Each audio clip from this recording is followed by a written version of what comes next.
Hello friends, how are you. G K 2020 YouTube channel की NCERT video series में आप सभी दोस्तों का हार्दिक स्वागत है। दोस्तों, मैंने सभी फ्रेंड्स की कमेंट्स पढ़ी। इनमें से एक फ्रेंड ने जिक्र किया था कि सर IMF से जुड़ा हुआ वीडियो आप प्रोवाइड करें। उनकी बात मैंने सुन ली है और आज मैं इंटरनेशनल मॉनिटरी फंड यानी कि अंतरराष्ट्रीय मुद्रा कोष के बारे में A to Z information provide करने वाला हूं। बीच में क्वेश्चन भी पूछूंगा, तो इस वीडियो में आप लास्ट तक बने रहिए। लास्ट में कमेंट सेक्शन में जरूर बताना कि आपको यह वीडियो कैसा लगा। तो आज का हमारा टॉपिक है IMF यानी कि इंटरनेशनल मॉनिटरी फंड, हिंदी में कहे तो अंतरराष्ट्रीय मुद्रा कोष। और मेरा दोस्तों करंट अफेयर में एक्सपीरियंस रहा है कि अंतरराष्ट्रीय मुद्रा कोष द्वारा प्रति वर्ष 3 से 4 रिपोर्ट प्रकाशित की जाती है, यानी कि एक ऐसा टॉपिक जो एक साल में 4 से 5 बार करंट अफेयर में रहता है। तो इंफॉर्मेशन हमें पता होनी चाहिए। इंटरनेशनल मॉनिटरी फंड से जुड़ी हुई सभी इंफॉर्मेशन हमें पता होनी चाहिए। तो एक बार यह वीडियो आपने देख लिया तो IMF से जुड़ा हुआ कोई भी क्वेश्चन एग्जामिनेशन में पूछ लिया जाए तो आपका आंसर गलत नहीं होगा। लेकिन पूर्व शर्त यह है कि यह वीडियो में आपको लास्ट तक बने रहना है। ओके, चलिए बिना वक्त गवाए स्टार्ट करें। तो अंतरराष्ट्रीय मुद्रा कोष यानी कि इंटरनेशनल मॉनिटरी फंड और अंतरराष्ट्रीय पुनर्निर्माण और विकास बैंक यानी कि IBRD की स्थापना जुलाई 1944 में Bretton Woods New Hampshire USA में आयोजित 44 देशों के सम्मेलन में की गई थी। यानी कि जुलाई 1944 में दोस्तों एक सम्मेलन आयोजित हुआ। कितने देशों ने भाग लिया? 44 देशों ने भाग लिया। और तभी एक साथ दो महत्वपूर्ण एजेंसी इंटरनेशनल मॉनिटरी फंड और IBRD की स्थापना हुई। कब? जुलाई 1944 में। और दोस्तों यह सम्मेलन कहां पर आयोजित किया गया था? Bretton Woods New Hampshire USA में। और अंतरराष्ट्रीय मुद्रा कोष और IBRD की स्थापना एक ही समय और एक ही जगह पर हुई थी। इस कारण इन दोनों को ब्रेटन वुड्स ट्विंस के रूप में भी जाना जाता है। क्या? IMF और IBRD को दोनों को ब्रेटन वुड्स ट्विंस के रूप में जाना जाता है। और दोस्तों इंटरनेशनल मॉनिटरी फंड के संस्थापक सदस्य देशों की संख्या कितनी है? 44। और भारत इंटरनेशनल मॉनिटरी फंड का संस्थापक सदस्य देश है। दोस्तों भारत से जुड़ी हुई ऐसी बातें हमें याद रख लेनी चाहिए। इंटरनेशनल मॉनिटरी फंड की ऑफिशियल लोगो इमेज में आप देख सकते हैं। संस्थापक सदस्य देशों की संख्या है 44। भारत IMF का संस्थापक सदस्य देश है। और वर्तमान में दोस्तों कुल सदस्य देशों की संख्या कितनी हो गई है? 190 देश हो गए हैं। 190 में से 189 यूनाइटेड नेशंस के सदस्य देश है और एक कोसोवो। दोनों को जोड़ दिया जाए तो 189 + 1 यानी कि वर्तमान में इंटरनेशनल मॉनिटरी फंड के सदस्य देशों की संख्या है 190। और आमतौर पर IMF का हर सदस्य देश विश्व बैंक का सदस्य देश बन जाता है। क्या? IMF का हर सदस्य देश विश्व बैंक का सदस्य देश भी बन जाता है। और इसी तरह IMF छोड़ने वाला देश स्वचालित रूप से यानी कि ऑटोमेटिकली विश्व बैंक से निकाल दिया जाता है। और IMF का मुख्यालय कहां पर स्थित है? अमेरिका की कैपिटल वॉशिंगटन DC में IMF का हेडक्वार्टर। और वर्तमान में IMF की प्रबंध निदेशक कौन है? Kristalina Georgieva. इमेज में आप देख सकते हैं। बहुत अच्छी इंफॉर्मेशन मैं आपको प्रोवाइड कर रहा हूं। एक बार फिर से देख लो कि संस्थापक सदस्य देशों की संख्या 44। भारत IMF का संस्थापक सदस्य देश यानी कि 44 में हमारा भारत देश शामिल। वर्तमान में सदस्य देशों की संख्या 190। 190 में 189 यूनाइटेड नेशंस के मेंबर और एक और देश कोसोवो। दोनों को जोड़ दिया जाए तो 190 देशों का यह संगठन है इंटरनेशनल मॉनिटरी फंड। और आमतौर पर IMF का हर सदस्य देश विश्व बैंक का सदस्य देश बन जाता है। इसी तरह IMF छोड़ने वाला देश स्वचालित रूप से यानी कि ऑटोमेटिकली विश्व बैंक से निकाल दिया जाता है। और हेडक्वार्टर कहां पर स्थित है? अमेरिका की कैपिटल वॉशिंगटन DC में। और वर्तमान प्रबंध निदेशक कौन है? Kristalina Georgieva. लेकिन दोस्तों यदि समयावधि में यह प्रबंध निदेशक का पद किसी और को सौंप दिया जाता है तो यह करंट अफेयर में आपको अपडेट कर लेना चाहिए। ओके, बाकी जो भी इंफॉर्मेशन मैं आपको बता रहा हूं वो बदलने वाली नहीं है। हाँ, कोई और सदस्य देश IMF में शामिल हो जाता है तो यह 190 में से 191 ऐसे हो सकता है। ओके, चलिए इस क्वेश्चन का आंसर बताइए। इंटरनेशनल मॉनिटरी फंड के संदर्भ में निम्नलिखित कथनों पर विचार करें। 3 सेंटेंस दिए हैं और कौन सा कथन सही है वो पता लगाना है। चलो पढ़ो। IMF की स्थापना IBRD के साथ की गई थी। जी हाँ, जुलाई 1944 में IMF की स्थापना IBRD के साथ ही की गई थी। दोनों को ट्विंस कहा जाता है, जुड़वा कहा जाता है। तो यह कथन बिल्कुल सही। IMF की वर्तमान प्रबंध निदेशक क्रिस्टालिना जॉर्जीवा है। जी हाँ, 2022 की बात कर रहा हूं। 2022 में IMF की प्रबंध निदेशक कौन है? Kristalina Georgieva. लेकिन आने वाले वक्त में यह पद बदल सकता है। ओके, वर्तमान में यह सेंटेंस बिल्कुल सही। और IMF का मुख्यालय अमेरिका के न्यूयॉर्क में स्थित है। यह गलत, क्योंकि अमेरिका की कैपिटल वॉशिंगटन DC में IMF का हेडक्वार्टर स्थित है। तो यह कथन गलत हो गया और हमें पूछा गया है कौन सा कथन सही है। तो 1 और 2 नंबर का कथन सही, आंसर बन जाता है ऑप्शन A।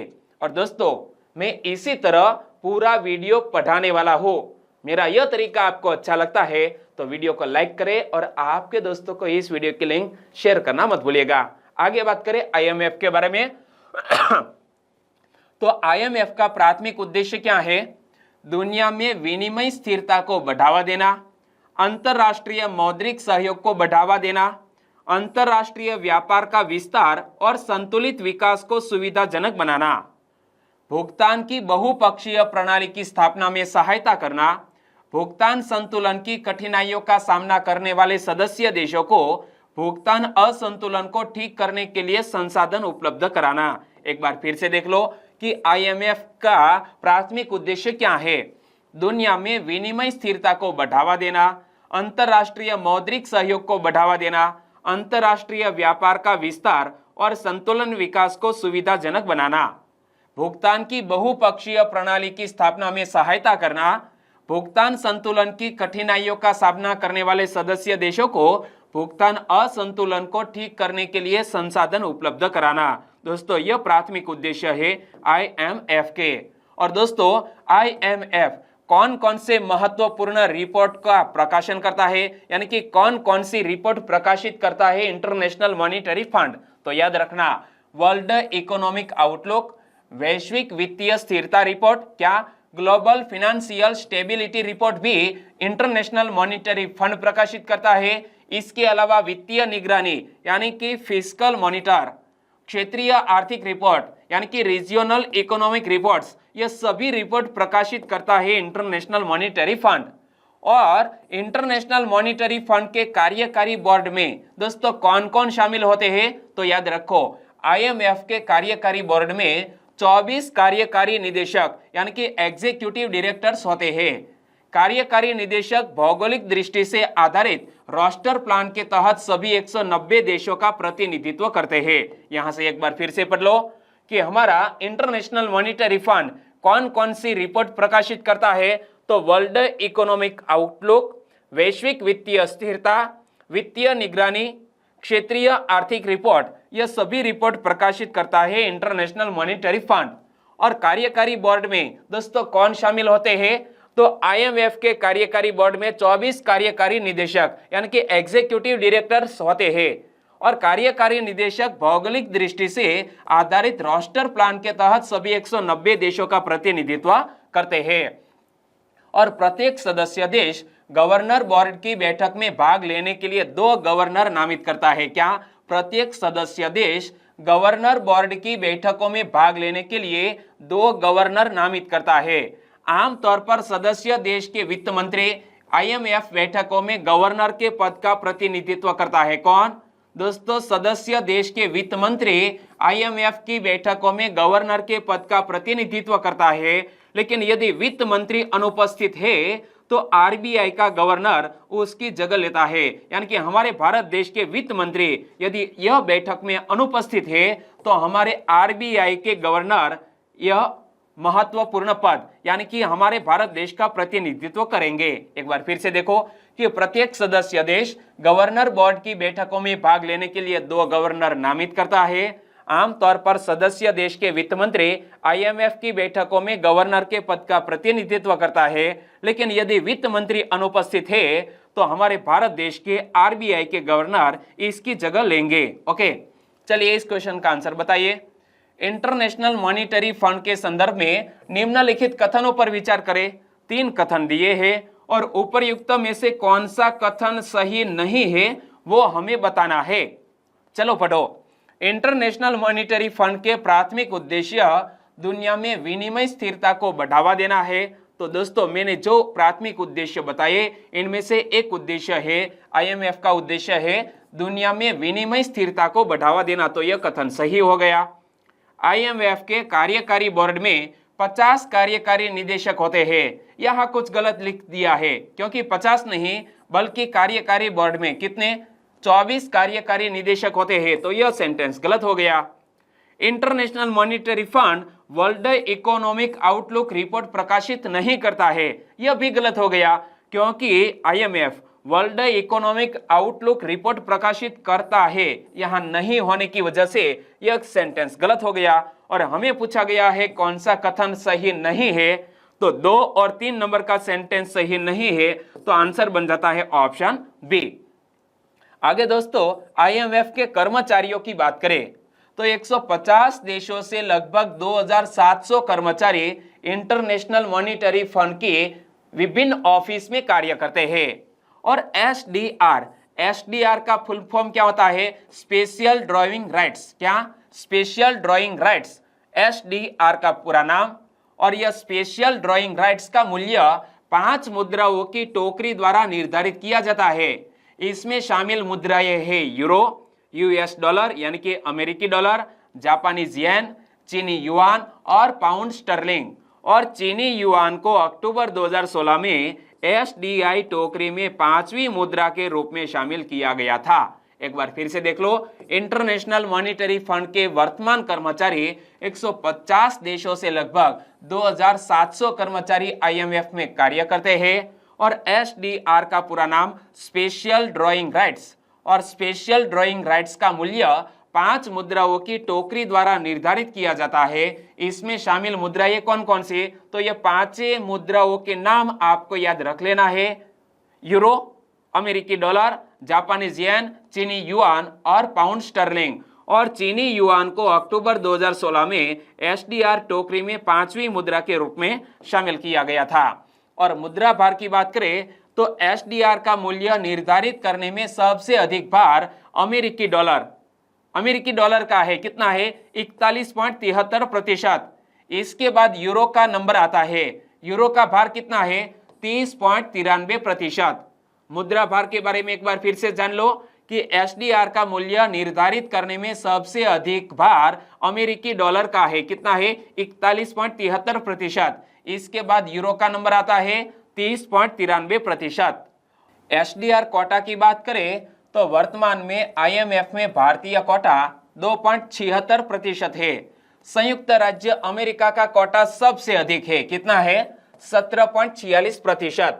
जिसके बाद जापान का नंबर आता है, जापान का कोटा है 6.48%। और बाद में चीन का नंबर आता है, चीन का कोटा है 6.41%। एक बार फिर से देख लो SDR कोटा, तो वर्तमान में IMF में भारतीय कोटा 2.76%, संयुक्त राज्य अमेरिका का कोटा सबसे अधिक 17.46%, बाद में जापान का नंबर आता है 6.48% और बाद में चीन का नंबर आता है 6.41%। और उधार क्षमता की बात करें तो IMF अपने सदस्य देशों को लगभग 1 ट्रिलियन अमेरिकी डॉलर उधार देने में सक्षम है। क्या? इंटरनेशनल मॉनिटरी फंड अपने सदस्य देशों को लगभग 1 ट्रिलियन अमेरिकी डॉलर उधार देने में सक्षम है। और सबसे बड़े उधारकर्ता देश कौन कौन से? तो याद रखना, ग्रीस, यूक्रेन, पाकिस्तान और मिस्र IMF के सबसे बड़े उधारकर्ता है। एक बार फिर से देख लो कि IMF की उधार क्षमता कितनी है। तो IMF अपने सदस्य देशों को लगभग 1 ट्रिलियन अमेरिकी डॉलर उधार देने में सक्षम है। और सबसे बड़े उधारकर्ता देश कौन कौन से? तो ग्रीस, यूक्रेन, पाकिस्तान और मिस्र है। चलिए अब इस क्वेश्चन का आंसर बताइए कि आईएमएफ के संदर्भ में निम्नलिखित कथनों पर विचार करें। उपरयुक्त में से कौन सा कथन सही है वो पता करें। चलो पढ़ो। आईएमएफ का सबसे बड़ा उधारकर्ता देश चीन है। यह कथन गलत हो गया क्योंकि मैंने आपको बताया सबसे बड़े उधारकर्ता देश में चीन का जिक्र नहीं किया गया है। ग्रीस है, यूक्रेन है, पाकिस्तान है, मिस्र है, लेकिन चीन नहीं है, तो यह पहला सेंटेंस गलत। अमेरिका का एसडीआर कोटा आईएमएफ में सबसे बड़ा कोटा है, तो यह बात भी बिल्कुल सही, और वो बात भी मैंने यहां बताई कि अमेरिका का कोटा सबसे अधिक है 17.46%, तो यह कथन बिल्कुल सही हो गया। और चीनी युआन को एसडीआर टोकरी में 5वीं मुद्रा के रूप में शामिल किया गया था, तो यह कथन भी बिल्कुल सही है। और हमें पूछा गया है कौन सा कथन सही है, तो 2 और 3 नंबर का सेंटेंस सही, आंसर बन जाता है ऑप्शन बी।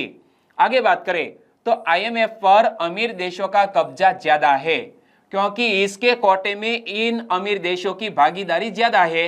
शायद यही कारण है कि आईएमएफ के प्रबंध निदेशक के पद पर अब तक केवल यूरोपीय लोगों की नियुक्ति की गई है। क्या? आईएमएफ के प्रबंध निदेशक के पद पर अब तक केवल यूरोपीय लोगों की ही नियुक्ति की गई है। एक बार फिर से देखो कि आईएमएफ पर अमीर देशों का कब्जा ज्यादा है क्योंकि इसके कोटे में इन अमीर देशों की भागीदारी ज्यादा है। शायद यही कारण है कि आईएमएफ के प्रबंध निदेशक के पद पर अब तक केवल यूरोपीय लोगों की नियुक्ति की गई है। और अंतर्राष्ट्रीय मुद्रा कोष 190 सदस्य देशों वाला एक संगठन है जिनमें से प्रत्येक देश का इसके वित्तीय महत्व के अनुपात में अंतर्राष्ट्रीय मुद्रा कोष के कार्यकारी बोर्ड में प्रतिनिधित्व है। इस प्रकार वैश्विक अर्थव्यवस्था में जो देश अधिक शक्तिशाली है उस देश के पास अधिक मताधिकार है। दोस्तों आईएमएफ के बारे में यह इंफॉर्मेशन हमें समझ लेनी चाहिए। पहले तो यह बात तो मैंने आपको शुरू में ही बता दी कि अंतर्राष्ट्रीय मुद्रा कोष 190 सदस्य देशों वाला एक संगठन, लेकिन याद रखना कि प्रत्येक देश का इसके वित्तीय महत्व के अनुपात में अंतर्राष्ट्रीय मुद्रा कोष के कार्यकारी बोर्ड में प्रतिनिधित्व है। इस प्रकार वैश्विक अर्थव्यवस्था में जो देश अधिक शक्तिशाली है उस देश के पास अधिक मताधिकार है। जब तक कोई देश अंतर्राष्ट्रीय मुद्रा कोष का सदस्य नहीं बनता तब तक उसे विश्व बैंक की शाखा अंतर्राष्ट्रीय पुनर्निर्माण एवं विकास बैंक यानी कि international bank for reconstruction and development यानी कि आईबीआरडी में सदस्यता नहीं मिलती है। दोस्तों जब तक यह आईएमएफ का सदस्य नहीं बनता तब तक यह देश आईबीआरडी का सदस्य नहीं बनता। यह बात यहां समझाई गई है कि जब तक कोई देश अंतर्राष्ट्रीय मुद्रा कोष का यानी कि आईएमएफ का सदस्य नहीं बनता तब तक उसे विश्व बैंक की शाखा अंतर्राष्ट्रीय पुनर्निर्माण एवं विकास बैंक यानी कि आईबीआरडी में सदस्यता नहीं मिलती है। आईबीआरडी का एक बार फुल फॉर्म फिर से देख लो, international bank for reconstruction and development. और दोस्तों यह विश्व बैंक की ही एक इकाई है और विश्व बैंक से जुड़ा हुआ वीडियो मैंने आपको प्रोवाइड किया है, अभी तक आपने नहीं देखा है तो देख लीजिएगा। ओके। और ब्रेटन वुड्स समझौते के अनुरूप अंतर्राष्ट्रीय वित्तीय सहयोग को प्रोत्साहित करने के लिए आईएमएफ ने निश्चित विनिमय दरों पर मुद्रा परिवर्तन की एक प्रणाली स्थापित की और आधिकारिक भंडार के लिए सोने को यूएस डॉलर प्रति औंस गोल्ड पर 35 यूएस डॉलर से प्रतिस्थापित किया गया। क्या? ब्रेटन वुड्स समझौते के अनुसार अंतर्राष्ट्रीय वित्तीय सहयोग को प्रोत्साहित करने के लिए आईएमएफ ने निश्चित विनिमय दरों पर मुद्रा परिवर्तन की एक प्रणाली स्थापित की और आधिकारिक भंडार के लिए सोने को यूएस डॉलर प्रति औंस गोल्ड पर 35 यूएस डॉलर से प्रतिस्थापित किया गया। चलिए इस क्वेश्चन का आंसर बताइए। आईएमएफ के संदर्भ में निम्नलिखित कथनों पर विचार करें। 3 सेंटेंस दिए हैं और कौन सा कथन सही नहीं है वो पता लगाना है। चलो पढ़ो। अंतर्राष्ट्रीय मुद्रा कोष 187 सदस्य देशों वाला एक संगठन है। यह कथन गलत हो गया क्योंकि आईएमएफ के सदस्य देशों की संख्या कितनी है? 190 है, तो पहला सेंटेंस गलत। आईएमएफ पर गरीब देशों का कब्जा ज्यादा है, यह कथन भी गलत है क्योंकि आईएमएफ पर अमीर देशों का कब्जा ज्यादा है, यह सेंटेंस भी गलत। आईएमएफ के प्रबंध निदेशक के पद पर अब तक केवल यूरोपीय लोगों की ही नियुक्ति की गई है, तो यह कथन बिल्कुल सही है। और हमें पूछा गया है कौन सा कथन सही नहीं है, 1 और 2 नंबर का सेंटेंस सही नहीं, तो आंसर बन जाता है ऑप्शन ए। और हमारे एक सब्सक्राइबर फ्रेंड ने ऐसे क्वेश्चन का जिक्र किया था कि सर ऐसे क्वेश्चन सेट करें, और दोस्तों वो ट्रिक्स भी मैंने आपके सामने रखी। ओके, अच्छी लगी वीडियो को लाइक करना मत भूलिएगा। आगे बात करें आईएमएफ की, तो आईएमएफ अंतरराष्ट्रीय आर्थिक प्रणाली के प्रमुख संगठनों में से एक है। आईएमएफ की संरचना अंतरराष्ट्रीय पूंजीवाद के पुनर्निर्माण को राष्ट्रीय आर्थिक संप्रभुता एवं मानव कल्याण के उच्चतम मूल्यांकन के साथ संतुलित करने में सुविधा प्रदान करती है। इस प्रणाली को सन्निहित उदारवाद कहते हैं, यानी कि सन्निहित उदारवाद स्थापित करने के लिए आईएमएफ का गठन किया गया है। एक बार फिर से देखो कि आईएमएफ अंतरराष्ट्रीय आर्थिक प्रणाली के प्रमुख संगठनों में से एक है। आईएमएफ की संरचना अंतरराष्ट्रीय पूंजीवाद के पुनर्निर्माण को राष्ट्रीय आर्थिक संप्रभुता एवं मानव कल्याण के उच्चतम मूल्यांकन के साथ संतुलित करने में सुविधा प्रदान करती है, और इस प्रणाली को क्या कहते हैं? सन्निहित उदारवाद कहते हैं। और वर्ष 1997 के दौरान पूर्व एशिया में थाईलैंड से लेकर इंडोनेशिया और कोरिया तक एक वित्तीय संकट ने दस्तक दी थी। आईएमएफ ने इस संकट से प्रभावित अर्थव्यवस्थाओं के लिए एक राहत पैकेज श्रृंखला की शुरुआत की, ताकि उन्हें डिफॉल्ट से बचने, बैंकिंग और वित्तीय व्यवस्था में सुधार के लिए सक्षम बनाया जा सके। यानी कि जब जब पूरे विश्व पर आर्थिक संकट गहराया है तो इंटरनेशनल मॉनिटरी फंड ने सहायता की है। एक एग्जाम्पल है वर्ष 1997 का। वर्ष 1997 के दौरान पूर्व एशिया में थाईलैंड से लेकर इंडोनेशिया और कोरिया तक एक वित्तीय संकट ने दस्तक दी थी। तो आईएमएफ ने इस संकट से प्रभावित अर्थव्यवस्थाओं के लिए एक राहत पैकेज श्रृंखला की शुरुआत की, ताकि उन्हें डिफॉल्ट से बचने, बैंकिंग एवं वित्तीय व्यवस्था में सुधार के लिए सक्षम बनाया जा सके। तो दोस्तों वर्ष 2008 में वैश्विक आर्थिक संकट गहराया। कब? साल 2008 में। तो वैश्विक आर्थिक संकट 2008 में आईएमएफ ने क्या किया? आईएमएफ ने वैश्वीकरण एवं पूरी दुनिया को आर्थिक तौर पर जोड़ने तथा निगरानी तंत्र को मजबूत करने हेतु प्रमुख पहले की है। और दोस्तों यहाँ मैंने जो भी आईएमएफ ने प्रमुख पहले की है उनका जिक्र नहीं कर रहा हूं, क्योंकि वीडियो बहुत लंबा होने की संभावना थी। ओके, चलिए अब आईएमएफ के कार्य की बात करें तो भुगतान संतुलन की समस्याओं से जूझ रहे सदस्य देशों को वित्तीय सहयोग प्रदान करना और अंतर्राष्ट्रीय भंडार की भरपाई करने, मुद्रा विनिमय को स्थिर करने और आर्थिक विकास के लिए ऋण वितरित करना, यह आईएमएफ का कार्य है। एक बार फिर से देख लो कि इंटरनेशनल मॉनिटरी फंड का कार्य क्या है? भुगतान संतुलन की समस्याओं से जूझ रहे सदस्य देशों को वित्तीय सहयोग प्रदान करना और अंतर्राष्ट्रीय भंडार की भरपाई करने, मुद्रा विनिमय को स्थिर करने और आर्थिक विकास के लिए ऋण वितरित करना आईएमएफ का प्रमुख कार्य है। चलिए इस क्वेश्चन का आंसर बताइए। दोस्तों यहाँ आईएमएफ समझ लीजिएगा। आईएमएफ इंटरनेशनल मॉनिटरी फंड के संदर्भ में निम्नलिखित कथनों पर विचार करें और उपयुक्त में से कौन सा कथन सही है वो पता लगाइए। चलो पढ़ो। वैश्विक आर्थिक संकट 2005 में आया था, यह गलत है, क्योंकि वैश्विक आर्थिक संकट 2005 में नहीं बल्कि कब? 2008 में गहराया था। तो पहला सेंटेंस गलत। आईएमएफ की संरचना उदारवाद को बढ़ावा देती है, यह कथन बिल्कुल सही है कि आईएमएफ की जो संरचना है वो उदारवाद को बढ़ावा देती है। आईएमएफ भुगतान संतुलन की समस्याओं से जूझ रहे सदस्य देशों को वित्तीय सहयोग प्रदान करता है, यह कथन भी बिल्कुल सही है। और हमें पूछा गया है कौन सा कथन सही है, तो 2 और 3 नंबर का सेंटेंस सही, तो आंसर बन जाता है ऑप्शन बी। आगे आईएमएफ निगरानी तंत्र की बात करें तो यह अंतरराष्ट्रीय मौद्रिक प्रणाली का निरीक्षण करता है एवं अपने 190 सदस्य देशों की आर्थिक और वित्तीय नीतियों की निगरानी करता है। आईएमएफ इस प्रक्रिया के एक भाग के रूप में यह निगरानी किसी एक देश के साथ साथ वैश्विक स्तर पर भी की जाती है। क्या? आईएमएफ की निगरानी तंत्र के बारे में हमने बात की कि यह अंतरराष्ट्रीय मौद्रिक प्रणाली का निरीक्षण करता है एवं अपने 190 सदस्य देशों की आर्थिक और वित्तीय नीतियों की निगरानी करता है। आईएमएफ इस प्रक्रिया के एक भाग के रूप में यह निगरानी किसी एक देश के साथ साथ वैश्विक स्तर पर भी की जाती है। आगे दोस्तों आईएमएफ के प्रशासन की बात करें तो प्रशासन में टॉप पर है बोर्ड ऑफ गवर्नर। इसमें एक गवर्नर एवं प्रत्येक सदस्य देश के लिए एक वैकल्पिक गवर्नर होते हैं। प्रत्येक सदस्य देश अपने 2 गवर्नर नियुक्त करते हैं। मैंने आपको शुरू में ही बताया कि इंटरनेशनल मॉनिटरी फंड की यदि कोई बैठक आयोजित की जाती है तो हमारे देश के वित्त मंत्री इस बैठक में हिस्सा लेंगे, लेकिन हमारे वित्त मंत्री की अनुपस्थिति में हमारे आरबीआई के गवर्नर है वो हिस्सा लेंगे।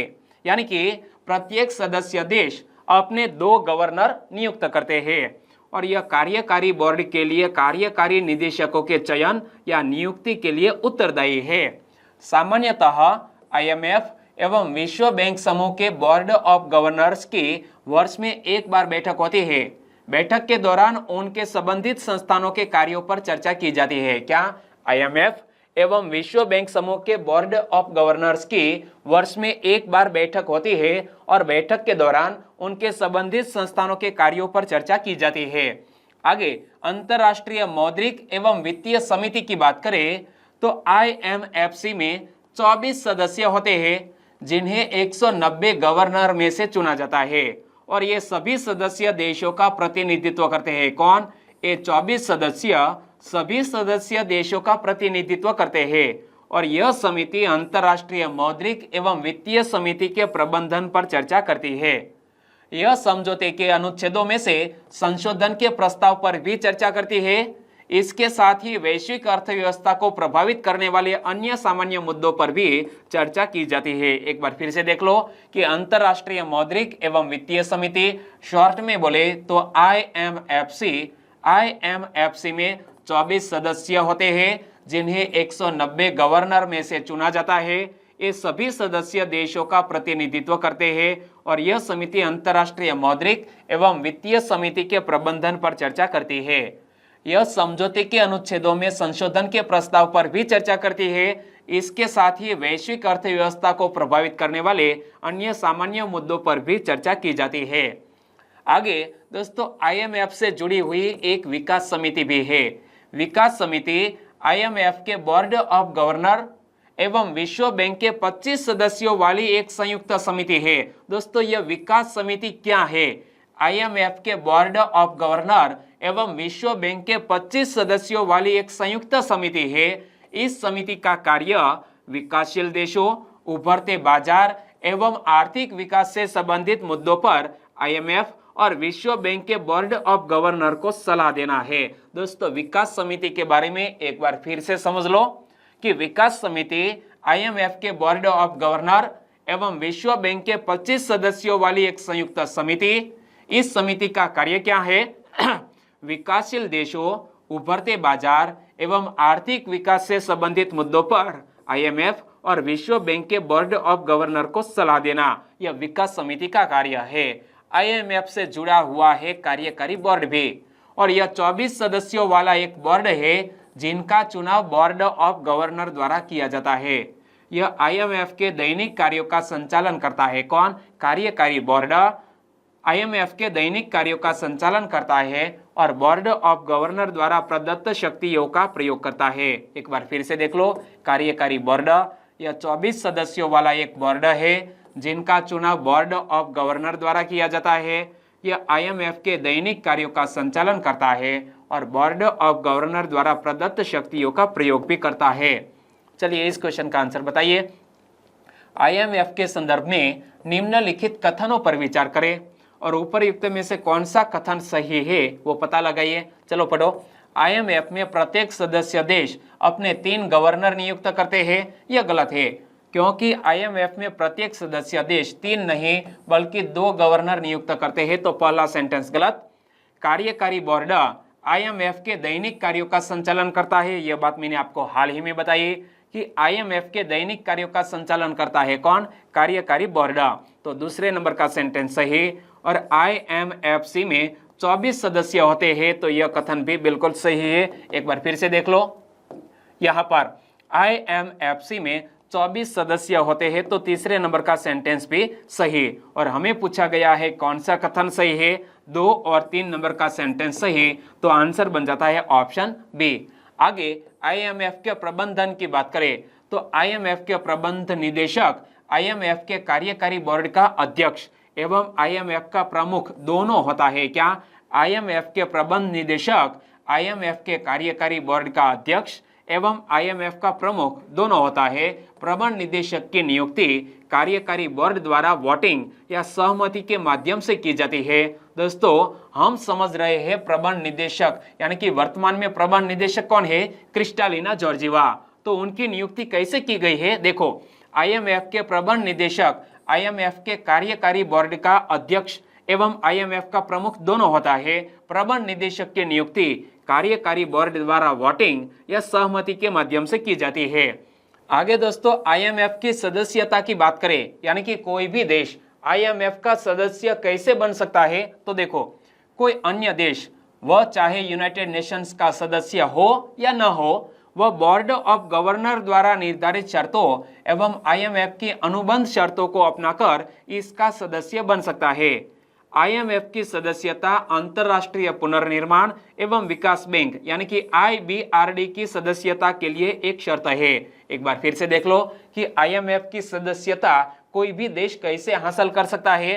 तो कोई अन्य देश, चाहे वह यूनाइटेड नेशंस का सदस्य हो या न हो, वह बोर्ड ऑफ गवर्नर द्वारा निर्धारित शर्तों एवं आईएमएफ की अनुबंध शर्तों को अपनाकर आईएमएफ का सदस्य बन सकता है। आईएमएफ की सदस्यता अंतरराष्ट्रीय पुनर्निर्माण एवं विकास बैंक यानी कि आईबीआरडी की सदस्यता के लिए एक शर्त है। आगे भारत और आईएमएफ की बात करें तो मुद्रा के क्षेत्र में आईएमएफ द्वारा विनियमित अंतरराष्ट्रीय विनियमन ने भारतीय अंतरराष्ट्रीय व्यापार के विस्तार में निश्चित रूप से सहयोग किया है। भारत इन लाभदायक परिणामों से इस हद तक लाभान्वित हुआ है। स्वतंत्रता और विभाजन के बाद की अवधि में भारत में अत्यधिक संकटपूर्ण आर्थिक स्थिति थी, जिससे भारत में गंभीर भुगतान संतुलन घाटे की स्थिति उत्पन्न हुई और वर्ष 1965 एवं वर्ष 1971 के भारत पाकिस्तान संघर्ष के बाद उत्पन्न वित्तीय कठिनाइयों से निपटने में आईएमएफ ने महत्वपूर्ण भूमिका निर्वाह की है। एक बार फिर से देख लो कि भारत और आईएमएफ के बीच जो संबंध है और हमारे भारत देश के आर्थिक सुधारों में आईएमएफ ने क्या योगदान दिया है, तो मुद्रा के क्षेत्र में आईएमएफ द्वारा विनियमित अंतरराष्ट्रीय विनियमन ने भारतीय अंतरराष्ट्रीय व्यापार के विस्तार में निश्चित रूप से सहयोग किया है। भारत इन लाभदायक परिणामों से इस हद तक लाभान्वित हुआ है। स्वतंत्रता और विभाजन के बाद की अवधि में भारत में अत्यधिक संकटपूर्ण आर्थिक स्थिति थी, जिससे भारत में गंभीर भुगतान संतुलन घाटे की स्थिति उत्पन्न हो गई थी और वर्ष 1965 एवं 1971 के भारत पाकिस्तान संघर्ष के बाद उत्पन्न वित्तीय कठिनाइयों से निपटने में आईएमएफ ने महत्वपूर्ण भूमिका का निर्वाह किया। चलिए इस क्वेश्चन का आंसर बताइए। इंटरनेशनल मॉनिटरी फंड के संदर्भ में निम्नलिखित कथनों पर विचार करें और उपयुक्त में से कौन सा कथन सही है वो पता लगाइए। चलो पढ़ो। कोई भी देश आईएमएफ की अनुबंध शर्तों को अपनाकर इसका सदस्य बन सकता है, तो यह कथन बिल्कुल सही। आईएमएफ के प्रबंध निदेशक आईएमएफ के कार्यकारी बोर्ड का अध्यक्ष होता है, तो यह कथन भी बिल्कुल सही। और भारत आईएमएफ का संस्थापक सदस्य है। जी हाँ, भारत आईएमएफ के संस्थापक सदस्य कितने हैं? 44 है। 44 में एक हमारा भारत भी है, तो यह कथन भी बिल्कुल सही। और हमें पूछा गया है कौन सा कथन सही है? 1, 2 और 3 तीनों कथन बिल्कुल सही है। आगे दोस्तों, आईएमएफ में जो सुधार किया गया है उनकी बात करें तो कोटा के मामले में आईएमएफ ने क्या सुधार किया? एक सदस्य देश वार्षिक तौर पर अपने कोटे का 200% तक एवं संचित रूप से 600% का उधार ले सकता है। क्या? एक सदस्य देश वार्षिक तौर पर अपने कोटे का 200% तक एवं संचित रूप से 600% का उधार ले सकता है आईएमएफ से। और आईएमएफ कोटा का सामान्य अर्थ आईएमएफ के अंतर्गत वोट देने के अधिकार एवं ऋण लेने की अनुमति से होता है। आगे आईएमएफ के पदाधिकारी की बात करें तो वर्तमान में बुल्गारिया की अर्थशास्त्री क्रिस्टालिना जॉर्जिवा अंतरराष्ट्रीय मुद्रा कोष यानी कि आईएमएफ की प्रमुख है। और यह पहला मौका है जब किसी उभरती अर्थव्यवस्था से आईएमएफ के प्रमुख का चयन हुआ हो। एक बार फिर से देख लो कि आईएमएफ में सुधार किया गया है कोटे के मामले में। एक सदस्य देश वार्षिक तौर पर अपने कोटे का 200% तक एवं संचित रूप से 600% का उधार ले सकता है। आईएमएफ कोटा का सामान्य अर्थ आईएमएफ के अंतर्गत वोट देने के अधिकार एवं ऋण लेने की अनुमति से होता है। और वर्तमान में IMF की पदाधिकारी यानी कि अध्यक्ष कौन है? Kristalina Georgieva. वो किस देश की है? बुल्गारिया की अर्थशास्त्री है। और यह पहला मौका है जब किसी उभरती अर्थव्यवस्था से IMF के प्रमुख का चयन हुआ हो। और दोस्तों यह वीडियो आप 2-3 साल बाद देख रहे हैं, तो यदि वर्तमान में यह अर्थशास्त्री यानी कि क्रिस्टालिना जॉर्जीवा IMF की हेड है और यह पद बदल चुका है तो करेक्शन कर लीजिएगा, ओके। अंतरराष्ट्रीय मुद्रा कोष यानी कि इंटरनेशनल मॉनिटरी फंड के अनुसार विकासशील देशों को महामारी और इसके दुष्प्रभावों से निपटने के लिए तुरंत 2.5 खरब यानी कि 2.5 खरब ट्रिलियन अमेरिकी डॉलर की आवश्यकता है। क्या दोस्तों, अंतरराष्ट्रीय मुद्रा कोष का एक अनुमान है कि विकासशील देशों को महामारी और इसके दुष्प्रभावों से निपटने के लिए तुरंत 2.5 खरब ट्रिलियन अमेरिकी डॉलर की आवश्यकता है। चलिए इस क्वेश्चन का आंसर बताइए। IMF के संदर्भ में निम्नलिखित कथनों पर विचार करें। 2 कथन दिए हैं और उपयुक्त में से कौन सा कथन सही है वो पता लगाना है। चलो पढ़ो। क्रिस्टीन लेगार्ड अंतरराष्ट्रीय मुद्रा कोष की प्रमुख है, यह कथन गलत है। वर्तमान में क्रिस्टालिना जॉर्जीवा अंतरराष्ट्रीय मुद्रा कोष की प्रमुख है, तो पहला सेंटेंस गलत हो गया। और क्रिस्टीन लेगार्ड का स्थान लिया है क्रिस्टालिना जॉर्जीवा ने, ओके। एक सदस्य देश वार्षिक तौर पर अपने कोटे का 400% IMF से उधार ले सकता है, यह कथन भी गलत, क्योंकि एक सदस्य देश वार्षिक तौर पर अपने कोटे का 400% नहीं बल्कि 200% IMF से उधार ले सकता है। तो दोनों कथन बिल्कुल गलत है। और हमें पूछा गया है कौन सा कथन सही है, तो इनमें से कोई भी कथन सही नहीं है, तो आंसर बन जाता है ऑप्शन डी। यहाँ वीडियो को खत्म करते हैं। वीडियो वाकई में आपको अच्छा लगा है और हमारे एक सब्सक्राइबर फ्रेंड ने जिक्र किया था कि IMF से जुड़ा हुआ वीडियो प्रोवाइड करें, तो चलिए मैंने आपके सामने यह वीडियो रख दिया है। वीडियो आपने लास्ट तक देखा, वीडियो वाकई में अच्छा लगा है तो वीडियो को लाइक करें और आपके दोस्तों को इस वीडियो की लिंक फेसबुक, व्हाट्सएप या टेलीग्राम के जरिए शेयर करना मत भूलिएगा। बस छोटी सी उम्मीद के साथ वीडियो खत्म करें। कल मिलेंगे एक नए टॉपिक के साथ, तब तक के लिए टेक केयर एंड जय हिंद।